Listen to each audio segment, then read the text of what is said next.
शिव शक्ति की, भक्त और भक्ति की ये कथा महान। शिव महापुराण, शिव महापुराण, शिव महापुराण।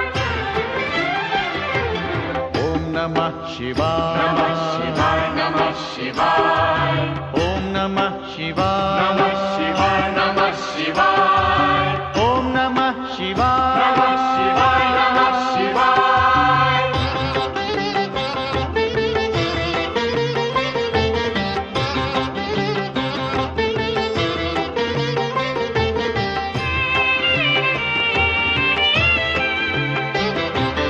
आशुतोष नीलकंठ शंभु अविनाशी, गंगाधर महादेव जो है कैलाशी। आशुतोष नीलकंठ शंभु अविनाशी, गंगाधर महादेव जो है कैलाशी।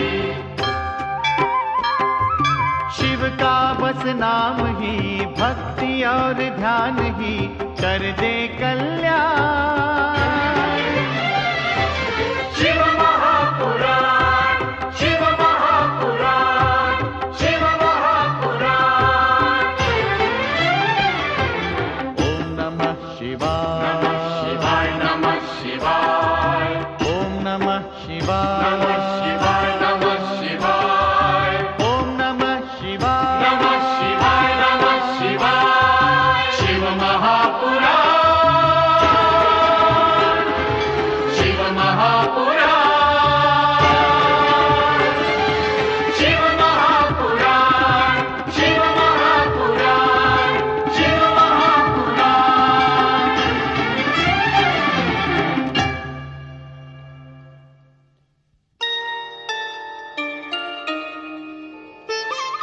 भक्तजनों के प्रश्नों का समाधान करने के लिए कथावाचक रुद्रगिरी भगवान शिव के नीलकंठ होने की कथा सुनाते हैं। वे बताते हैं कि शिव के नीलकंठ बनने का संबंध समुद्र मंथन से है। समुद्र मंथन कैसे प्रारंभ हुआ, इस प्रश्न के उत्तर में रुद्रगिरी बताते हैं कि दुर्वासा ऋषि की पारिजात पुष्पमाला का इंद्र ने उचित सम्मान नहीं किया। इसलिए दुर्वासा ऋषि ने क्रोधित होकर इंद्र को श्रीहीन होकर स्वर्ग से वंचित होने का शाप दे डाला। ये समाचार लेकर दैत्य गुरु शुक्राचार्य असुरराज बलि की राजसभा में पहुंचते हैं। इस अवसर का लाभ उठाने का परामर्श बलि को देकर कहते हैं, असुरों को तुरंत आक्रमण करके स्वर्ग पर अधिकार कर लेना चाहिए।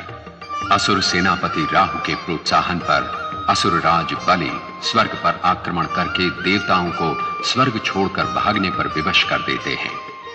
स्वर्ग पर असुरों का अधिकार हो जाता है। असुरों से पराजित देवताओं की दुर्दशा का समाचार लेकर नारद ब्रह्मदेव के पास पहुंचते हैं और फिर नारद सहित देवतागण परामर्श तथा मार्गदर्शन के लिए भगवान विष्णु की शरण में जाते हैं। भगवान विष्णु देवताओं को लेकर देवाधिदेव महादेव की सेवा में कैलाश पहुंचते हैं। भगवान शिव शंकर परिस्थिति पर विचार करके समुद्र मंथन करने का परामर्श देते हैं और उसमें देवताओं तथा दैत्यों को समान रूप से सम्मिलित होने का आदेश देते हैं। देवगण शिव के आदेश को स्वीकार करते हैं। तत्पश्चात शिव का संदेश लेकर नारद दैत्य सेनापति राहु के पास पहुंचते हैं। राहु शिव का आदेश स्वीकार करता है। उधर समुद्र मंथन के लिए डोरी बनने वाले नागराज वासुकी को नारद आकर आश्वासन देते हैं कि शिव की कृपा से समुद्र मंथन के कारण वासुकी को कोई कष्ट नहीं होगा। तत्पश्चात शिव की आज्ञा का पालन करते हुए समुद्र मंथन के लिए उनका आदेश प्राप्त करने हेतु दैत्य सेनापति राहु कैलाश पहुंचता है। शिव देवताओं के समान दैत्यों को भी समुद्र मंथन का परामर्श देते हैं, जिसे राहु स्वीकार करता है। तत्पश्चात मेरु पर्वत तथा वासुकी नाग भी भगवान शिव का आदेश मानकर समुद्र मंथन की स्वीकृति देते हैं। नारद ब्रह्मा आदि भी कैलाश पर्वत पर आकर भगवान शिव का आदेश प्राप्त करते हैं। असुर सेनापति राहु असुरराज बलि को बताता है कि शिव की आज्ञा के अनुसार हमने समुद्र मंथन का प्रस्ताव स्वीकार कर लिया है। शुक्राचार्य घोषणा करते हैं कि उन्हें शिव शंकर की निष्पक्षता पर पूर्ण विश्वास है।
समुद्र मंथन का कार्य आरंभ किया जाए। हर हर महादेव। हर हर महादेव। जय शिव शंकर।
विष के प्रकोप से कंठ सूख रहा है, हृदय गति रुक रही है,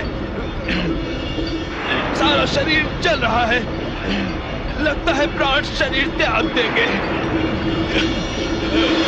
कालकूट विष काल बनकर प्रकट हुआ है। शरीर शिथिल होता जा रहा है।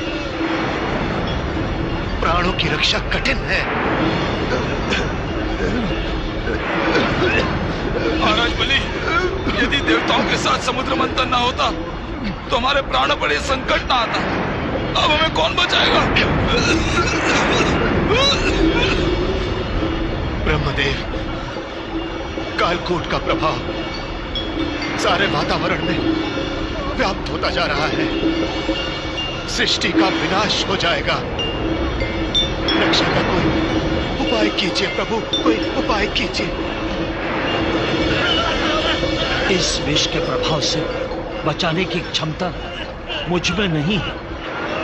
मैं तो स्वयं पीड़ित हूं। इस विनाश से बचाने का उपाय केवल दया सिंधु भगवान भोलेनाथ ही कर सकते हैं।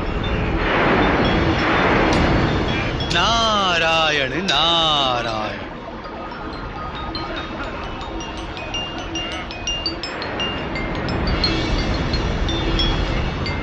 समुद्र मंथन का इतना अनिष्टकारी परिणाम।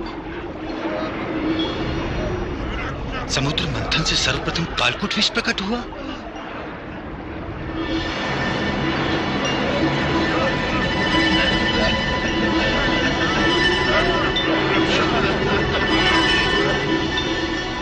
ये तो सारे विश्व का विनाश कर देगा।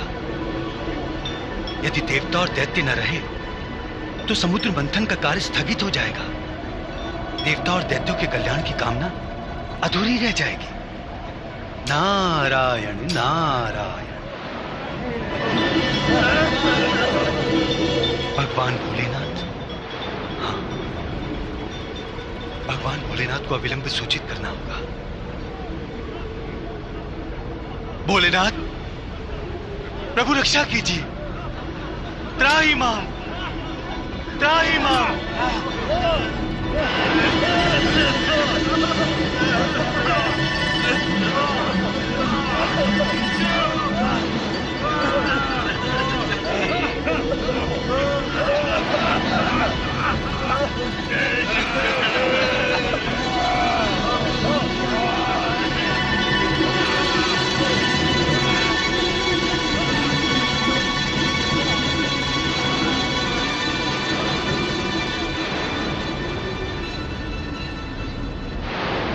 रक्षा कीजिए भोलेनाथ, रक्षा कीजिए। समुद्र मंथन का भयंकर परिणाम सबसे पहले विष निकला है। विष प्रभु। अधीर ना हो मुनिवर। यदि विष निकला है तो अमृत भी अवश्य निकलेगा। किंतु उससे पहले इस विष के प्रभाव से सृष्टि का विनाश हो जाएगा भोले शंकर। ये तो बड़ा अनर्थ हो जाएगा स्वामी। देवी चिंता न करें।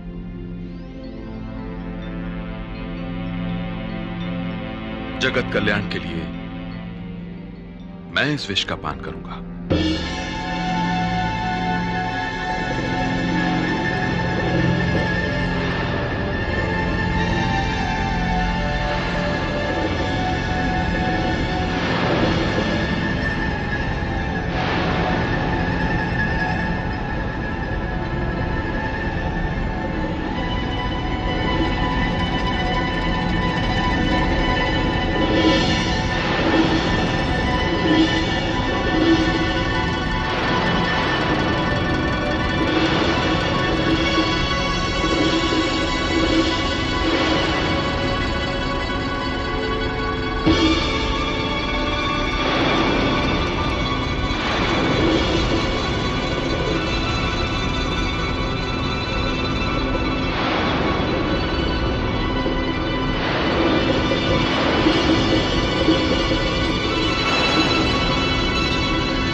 नीलकंठ शिव शंकर भगवान भोलेनाथ की जय। हर हर महादेव। हर हर महादेव।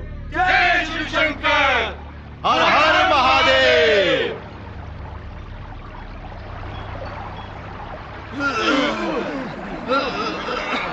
जय शिव शंकर। हर हर महादेव।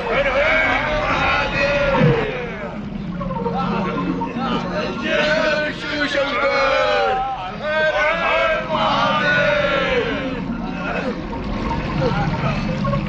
कामधेनु।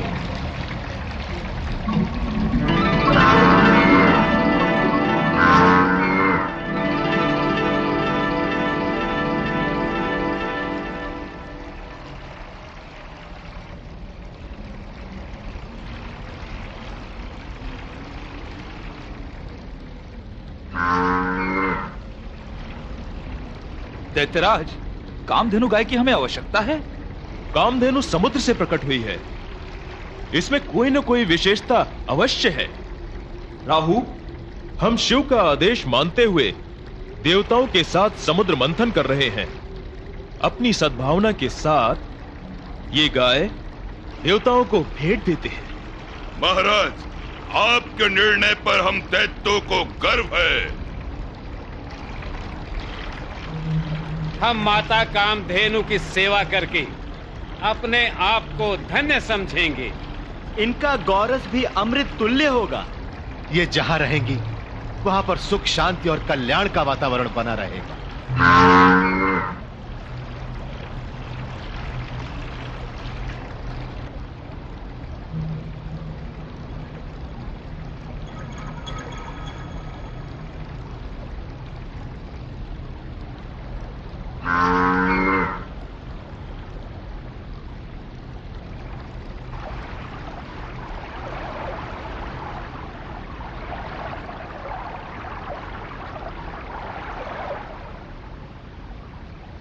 माता कामधेनु,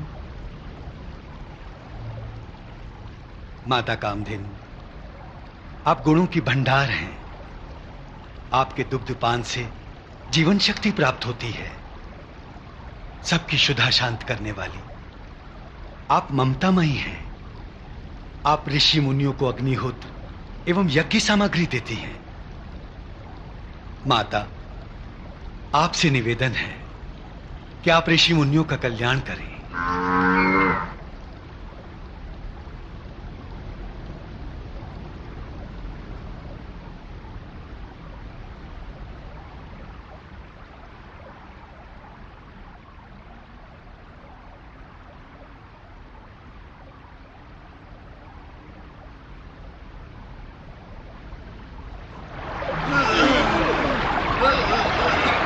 जय शिव शंकर।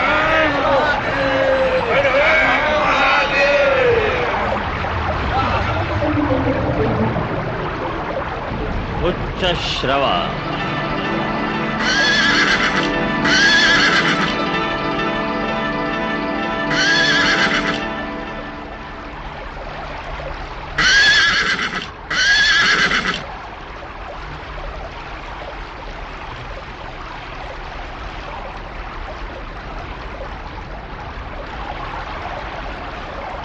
देवराज, ये 7 मुख वाला अश्व उच्च श्रवा बड़ा ही तेजस्वी और शक्तिशाली प्रतीत होता है।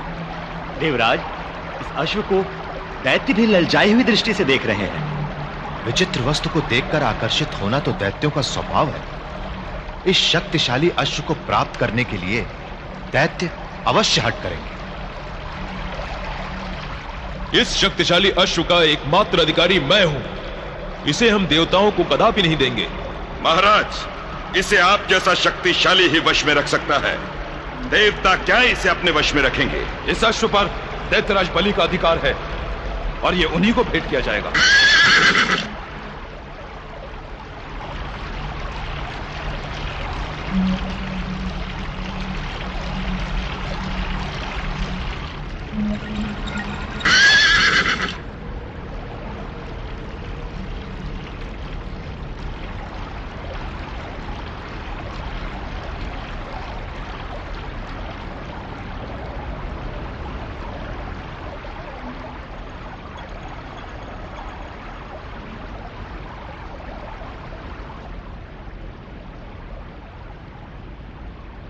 उच्च श्रवा, तुम 7 शुभ लक्षणों युक्त 7 मुख वाले अश्व हो। तुम्हें दैत्यराज महाराज बलि की कृपा का पात्र बनने का सौभाग्य मिला है। दैत्यलोक को प्रस्थान करो।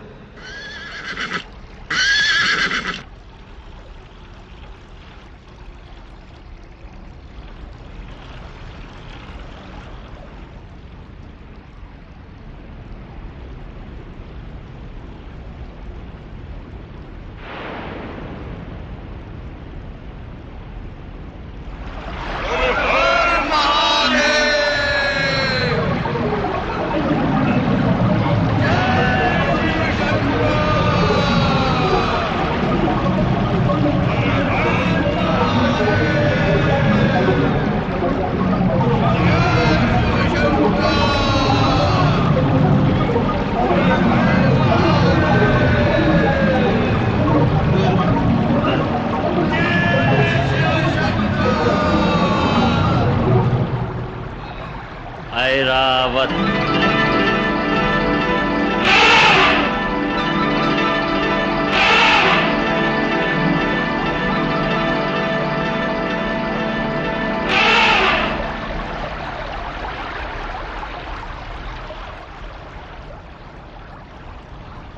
इतना विशाल ऐरावत, 4 दांत, 1 2 3 4 5 6 7 सूंड हैं। दैत्यराज की क्या आज्ञा है? इस गजराज पर अधिकार कर लें? नहीं राहु, यह न्याय नहीं है। हमने अपनी इच्छा अनुसार 7 मुख वाला उच्च श्रवा अश्व ले लिया है। ऐरावत देवराज इंद्र को दे दिया जाए।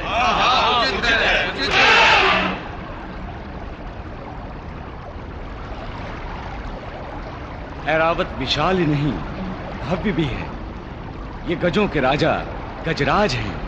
ऐरावत हमारे स्वर्ग की शोभा के अनुकूल है। ये देवराज इंद्र का वाहन बनेगा। ऐरावत स्वर्गलोक में जाएगा।